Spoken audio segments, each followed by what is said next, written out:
Hey, Mike with RSET here. I wanted to take just a couple minutes to explore how RSET approaches environment navigation a little bit differently than some of the other options available today.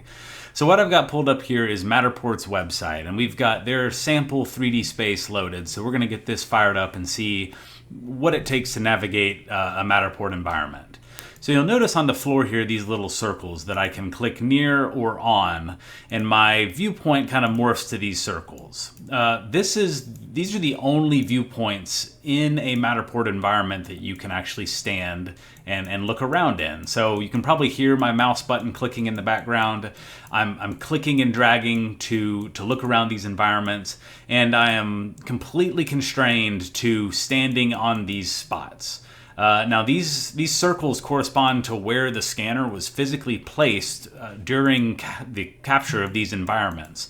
So if my scan provider doesn't put the scanner where I need to stand in the resultant space, then I'm just out of luck. For example, if I wanted to stand where these shoes were and look out towards the laundry room, I wouldn't be able to do that because the scanner was not placed over here. Now, Matterport does provide a dollhouse view, but navigating it is difficult at best. It's hard to place your viewpoint exactly where you want it to be inside the scan, and even for a seasoned 3D professional, it's difficult to get my camera exactly where I want it to be. Now this isn't unique to just Matterport either. We've got a Reality Cloud Studio scan here which does a fantastic job converting point cloud data into mesh data. But again, the viewing software is difficult. Here I'm picking a point in the scan and rotating around that point. And so it's not very natural unless this is just how you interact with twins on the daily. If I asked you to walk down this aisle and look at these bathtubs here, well, hope you don't get stuck behind a sign first. And it's just going to be a lot of clicking and reorienting, and eventually you can get there and maybe halfway look at these boxes.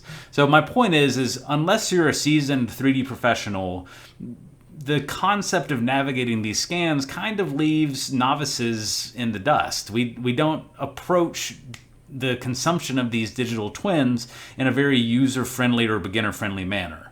And that's a problem that RSET seeks to solve. RSET, which I'll pull up here, creates these walkable environments, and the keyword here is walkable. You are physically walking through the environment itself. You're not flying, you're not orbiting, you're not clicking and dragging. I'm holding a key to move my avatar forward, and I'm using my mouse to turn my head, and that's it.